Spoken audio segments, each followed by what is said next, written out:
আসসালামু আলাইকুম, hello everyone. সুন্দর একটা সকালে আমরা বের হয়েছি লাঙ্কাউই থেকে। আমরা এখন পেনাং যাব। তো পেনাংয়ে যাওয়ার টিকিটটা আমরা মালয়েশিয়াতে যাওয়ার পরেই করেছি। কুয়ালালামপুরে হোটেলে বসে টিকিটটা করেছিলাম, এয়ার এশিয়াতে করে যাব। চলে আসছি এয়ারপোর্টে, লাউঞ্জে ফ্রি ব্রেকফাস্ট করলাম। আমাদের ফ্লাইট ছিল 10:45-এ। 4,600 টাকা দুইটা টিকিট কাটছি, ফার্সিদার বৈশাখীর। আর আমার টিকিটটা কাটছি 3700 টাকা দিয়ে, কজ আমারটার সাথে 15 কেজি লাগেজ আছে, একটা চেক ইন লাগেজ। আর ওদেরটার সাথে চেক ইন লাগেজ নাই। তিনজনের 7 কেজি করে, তিনটা কেবিন লাগেজ আর একটা 15 কেজির লাগেজ। ফ্লাইটটা অন টাইমেই ছিল। ব্রেকফাস্ট করে চলে আসছি এখানে। একটা গ্র্যাব নিয়ে আসছি, কারণ লাস্ট নাইটে আমরা যে ভেলফায়ারটা ভাড়া নিয়েছিলাম ওইটা ফেরত দিয়ে দিছে ভাইয়া। ও যখন ব্যাক করছে, ও লাঙ্কাভিউ থেকে সিঙ্গাপুর গেছে, আর আমরা এখন লাঙ্কাভিউ থেকে পেনাং যাচ্ছি। সো এটা হচ্ছে আমাদের aircraft, air Asia. Per person 2300 টাকা করে পড়ছে, আর আমি লাগেজ নেওয়ার কারণে আমার এক্সট্রা কিছু টাকা লাগছে। ফ্লাইট টাইম খুবই অল্প ছিল, 20 মিনিটের মধ্যে আমরা পৌঁছে গেছি পেনাংয়ে। একদম টাইমলি ফ্লাইট ছিল, এবং শিডিউল টাইম যেটা ছিল তার আগেই আমরা নেমে গেছি। ওভারঅল লাঙ্কাভিউ থেকে পেনাংয়ের জার্নিটা খুবই ভালো ছিল, কোনো হ্যাসেল হয় নাই, এবং আমার কাছে মনে হয়েছে অনেক সস্তা। অল্টারনেট ওয়ে হচ্ছে বোটে করে আসা যায় বা ফেরিতে আসা যায়, ওইটা আমার কাছে বেশ হ্যাসেল মনে হয়েছে। তো ফ্লাইট ইজ গুড। একটু হাতে সময় রেখে টিকিট কাটলে অ্যাভেলেবেল এরকম টিকিট পাওয়া যাবে। আমি তো খুব বেশি সময় রেখেও কাটি নাই, জাস্ট 2 দিন আগে কাটছি আসার।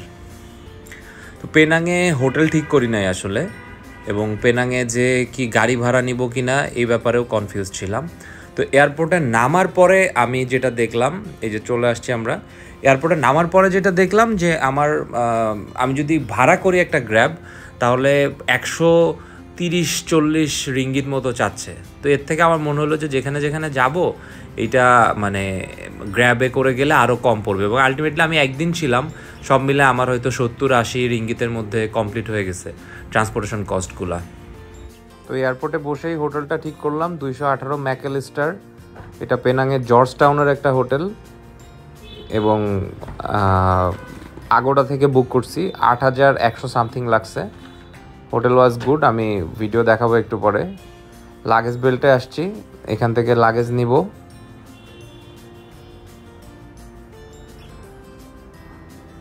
লাগেজ নেওয়া হয়ে গেছে, দেন আমি গ্র্যাব নিলাম একটা। গ্র্যাবে ভাড়া কত ছিল এক্স্যাক্টলি এখন মনে নাই, বাট গ্র্যাবে করে পৌঁছায় গেছি। সময় লাগছে হোটেল থেকে, এয়ারপোর্ট থেকে হোটেল যেতে প্রায় 45 মিনিট বা 1 ঘন্টা মতো সময় লাগছে। এবং হোটেলের নিচে যে এটা হচ্ছে সেলফ চেক ইন, আমাকে হোয়াটসঅ্যাপে ইনস্ট্রাকশন দেওয়া হয়েছে। সো সেই অনুযায়ী আমি লকার থেকে চাবি নিয়ে আমি আমার রুমে যেয়ে রুম খুলে আমি অ্যাভেল করছি ফ্যাসিলিটি। তো মোটামুটি জর্জ টাউনে চলে আসছি, হোটেলের খুব কাছাকাছি চলে আসছি। গুগল ম্যাপে আমি লোকেশন দেখছিলাম, পাশাপাশি গ্র্যাবের ড্রাইভার তো চিনে, সে তার ম্যাপ অনুযায়ী আমাদেরকে নিয়ে যাচ্ছিল। পেনাং শহরে অনেক চাইনিজ পাইছি, চাইনিজ মানুষজন বেশি আমার কাছে মনে হয়েছে। এই যে আমাদের হোটেলের কাছাকাছি চলে আসছি, 218 ম্যাকঅ্যালিস্টার রোড। এই যে এটা হচ্ছে আমাদের হোটেল।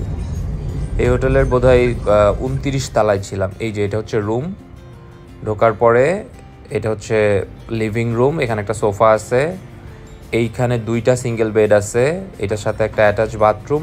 মানে এখানে ওভারঅল প্রায় 8 জন থাকা যাবে। আর এটা হচ্ছে আমাদের বেডরুম, এখানে একটা ডাবল বেড, একটা সিঙ্গেল বেড। আমরা এই রুমটাতে ছিলাম, ফার্স্টে এই রুমে ছিল। সো আমাদের সাথে আরও লোকজন থাকলে ওদিকে থাকতে পারতো। এটা হচ্ছে উইন্ডো থেকে ভিউ, অসাধারণ, excellent view. Probably 29th floor বা 30th ফ্লোর ছিল এটা।